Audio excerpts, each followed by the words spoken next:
Hi friends, welcome to my channel Bhavith టింగ్ talks. మీ వరకు మన షిరిడి సాయిబాబా వీడియో చూశారు కదా. దాని తర్వాత వచ్చేసి సెకండ్ డే అన్నట్టు మేము షిరిడిలో దర్శనం చేసుకున్న తర్వాత సెకండ్ డే వచ్చేసి మేము ఇంకో దగ్గరికి వచ్చాము. దాని తర్వాత మీకు ఒకటి ఆలయం చూపించాను కదా, శివాలయంది. దాని తర్వాత మేము వచ్చేసి ఇక్కడ వచ్చేసాం అన్నట్టు. ఎక్కడికో కదండి, ఔరంగాబాద్లోని వచ్చేసి మనకు ఎల్లోరా కేవ్స్ అన్నట్టు. ఇది చాలా ప్రత్యేకమైనది, కంపల్సరీ ప్రతి ఒక్కరూ చూడదగిన ఈ ప్లేస్ అన్నట్టు. ఎప్పుడైనా మీరు షిరిడీకి వెళ్ళినప్పుడు ఖచ్చితంగా ఒక వెహికల్ మాట్లాడుకొని ఎల్లోరా కేవ్స్ అయితే ఖచ్చితంగా వెళ్ళండి. ఎందుకంటే అక్కడ ఎంతో అందమైన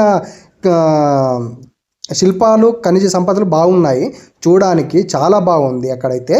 ఎందుకంటే నేను ఎందుకు చెప్తున్నానంటే ఇది ఎలా చెక్కారు, ఎందుకు చెక్కారు అసలు అనేది హిస్టరీలో ఒక దాగిన మిస్టరీ అన్నట్టు. ఇంతవరకు ఆ మిస్టరీని ఎవరూ కనుక్కోలేదు. ఆ మిస్టరీ ఇప్పటివరకైతే ఇక్కడ సాల్వ్ కాలేదు. ఒక పెద్ద కొండను మొత్తం చెక్కేసి మొత్తం శిల్ప సంపదను అయితే ఉంచారు. దీనిపైన ఔరంగాబాదు ఎన్నోసార్లు తిరుగుబాటు చేసేసి అక్కడ ఉన్న శిల్పాలను మొత్తం ఖండించడము, సంపదను మొత్తం ధ్వంసం చేయడం అయితే చేసిండని చెప్పి. ఇక్కడ చూడండి కొండముచ్చులు ఎలా ఉన్నాయో. ఇక్కడైతే ఎంట్రీన్స్లో వచ్చేసి మనకు ఉంటుంది. దాని తర్వాత లోపలికి నడుచుకుంటూ వెళ్ళాలి.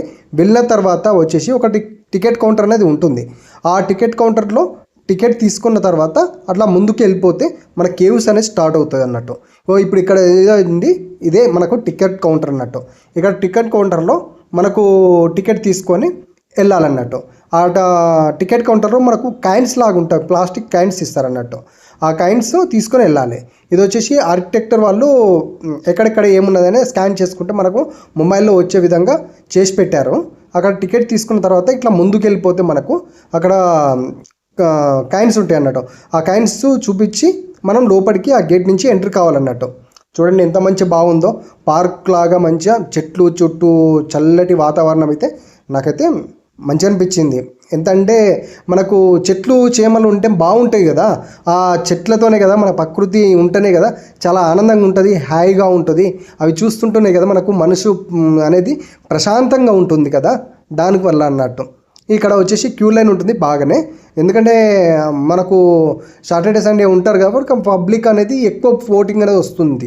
ఎందుకంటే అక్కడ షిరిడీలో దర్శనం చేసుకున్న వాళ్ళు ఇట్లా వస్తారు, అటు మహారాష్ట్ర నుంచి, ఇటు సోలాపూర్ నుంచి, ఇటు ఔరంగాబాద్ నుంచి ఇట్లా పబ్లిక్ అనేది ఎక్కువ వస్తారు. కాబట్టి ఇక్కడ చాలా వరకు పబ్లిక్ అనేది జామ్ అవుతుంటుంది అన్నట్టు లోపలికి వెళ్ళడానికి.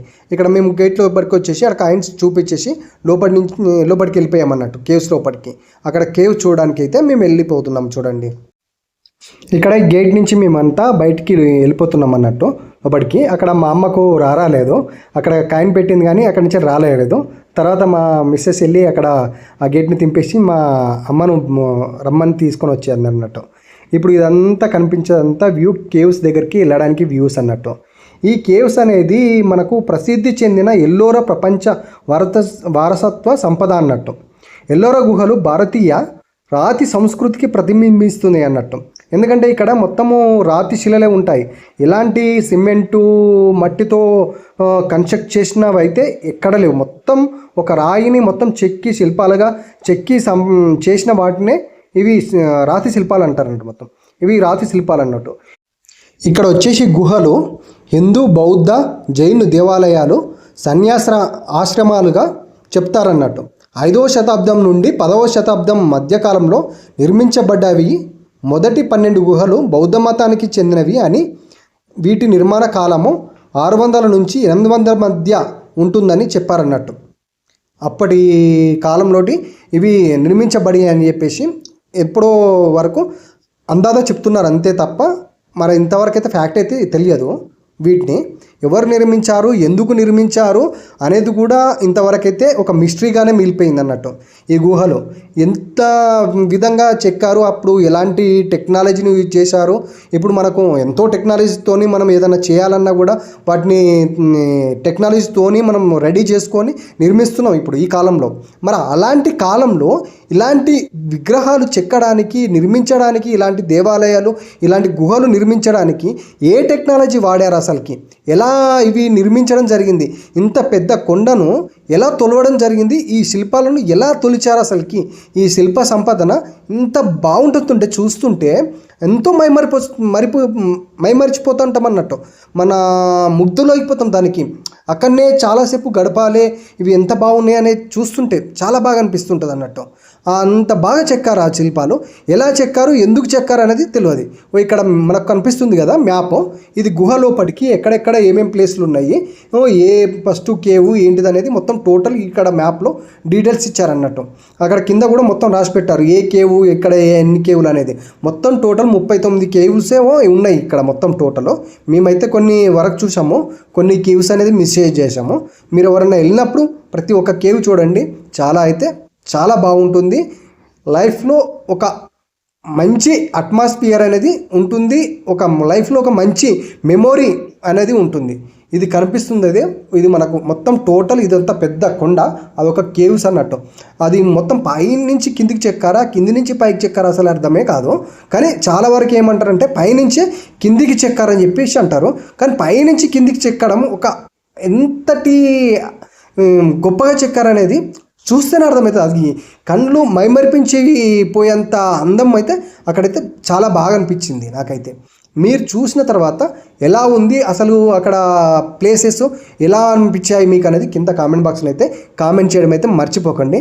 మా వీడియో మీకు నచ్చినట్టయితే లైక్ చేయండి, ఎందుకంటే లైక్ చేస్తేనే కదా 10 మందికి వెళ్ళిపోతుంది వీడియో, అప్పుడు మాకు కూడా వ్యూస్ అనేది వస్తుంది, ఇంకా ప్రత్యేకించి వీడియోస్ చేయాలని మాకు కూడా అనిపిస్తుంది అన్నట్టు. ఇప్పుడు లైక్ చేస్తే మాకు ఇంకా చూడని వాళ్ళకు నేత్రదండం జరుగుతుంది, వాళ్ళు వెళ్ళి ఇక్కడ ప్లేస్ చూడాలని చెప్పేసి వాళ్ళకి అనిపిస్తుంది. రీచ్ అనేది ఎక్కువ వస్తుంది అన్నట్టు. లైక్ కామెంట్ చేస్తేనే రీచ్ అనేది యూట్యూబ్లో ఎక్కువ వస్తుంది. కాబట్టి మీరు ఖచ్చితంగా లైక్ అండ్ కామెంట్ అయితే చేయండి. మా ఛానల్ ఇప్పటివరకు సబ్స్క్రైబ్ చేసుకోకపోతేనైతే సబ్స్క్రైబ్ చేసుకోండి. మీకు సరికొత్త వీడియోలు ఇంకా చాలా వస్తాయి.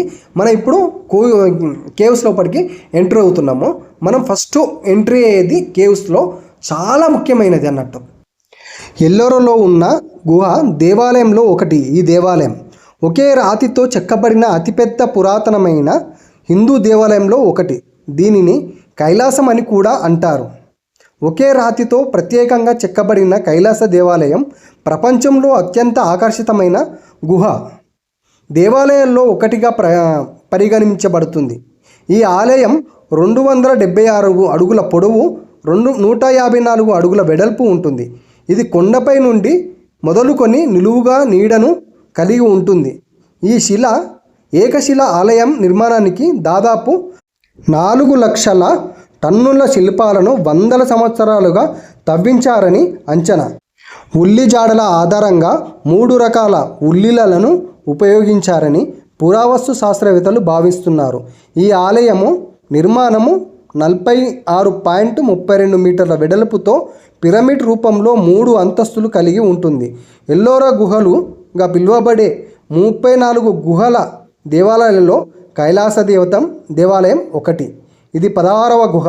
దీనిని 18వ శతాబ్దానికి చెందిన రాష్ట్రకూట రాజు కృష్ణరాజు నిర్మించారు. ఇది ప్రపంచంలోనే అతిపెద్ద క్వాంటిటేట్ రాక్ సిలికాన్ కలిగి ఉంటుంది.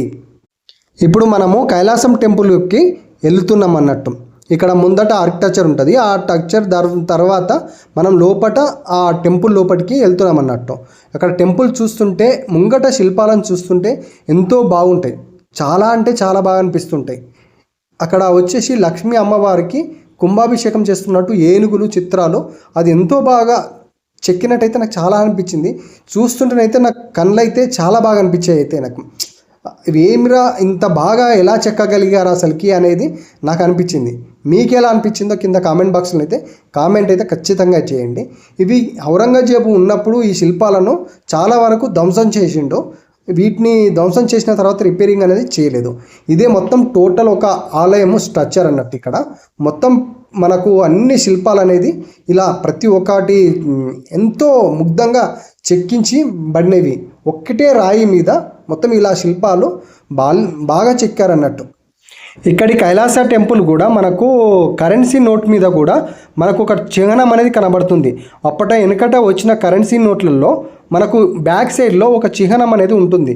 అక్కడ ఎలిఫెంట్ అనేది ఒకటి ఉండి దాని తర్వాత ఇట్లా ఆ చిహ్నం కూడా ఇక్కడి కైలాస్ టెంపుల్ను నోట్ పైన ముద్రించే వాళ్ళు అప్పుడు. పాత 5 రూపీస్ నోట్స్ మీద ఉంటాయి చూడండి. ఈ వీడియో మీకు నచ్చినట్టయితే లైక్ చేయండి, షేర్ చేయండి అండ్ కామెంట్ చేయండి.